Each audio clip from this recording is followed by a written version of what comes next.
নমস্কাৰ আজিৰ ভিডিঅ'ত একেবাৰে মই ৰাতিপুৱাৰ পৰা আৰম্ভ কৰিছোঁ কাৰণ মই আজি ক'ত গৈ আছোঁ জানেনে আজি মই গৈ আছোঁ যোৰহাটলৈ বুলি কাৰণ মোৰ যোৰহাটত বিয়া এখন আছে বিয়া মানে কি আৰু জেঠাইৰ জীয়েকৰ জীয়েক মানে মোৰ ভণ্টি তাইৰ বিয়া আছে তাৰপৰা মই আৰু বিয়া খাবলৈ বুলি গৈ আছোঁ ইমান দূৰৰ পৰা লখিমপুৰৰ পৰা মই যোৰহাট গৈ আছোঁ বিয়া খাবলৈ তাকো তুলনি বিয়া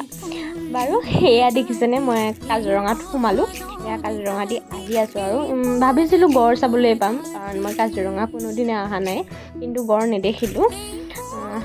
ৰাস্তাৰ পৰা যিহেতু আমি গৈ থাকোঁতে যি চাইছোঁ আৰু হৰিণা দেখিলোঁ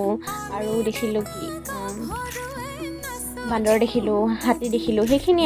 আচলতে দেখিয়ে থাকোঁ আৰু ইয়াত দেখিছেনে ইমান জাক চৰাই বহুত মানে ধুনীয়া লাগিলে আচলতে পৰিৱেশটো সঁচাই বহুত ধুনীয়া এয়া বুঢ়া পাহাৰ তেনেকৈ আমি গৈ আছোঁ আৰু তাৰপিছতে অলপ হৰিণা দেখিলোঁ আঁতৰত আছিলে মই ভিডিঅ'ত ভালকৈ উঠাব পৰা নাই তথাপিও আৰু এয়া বিয়া ঘৰ পাই গ'লোগৈ বাৰু বিয়াৰ ভিডিঅ' মই পাছৰ ভ্লগতহে দিম আজিলৈ আহিছোঁ বাই বাই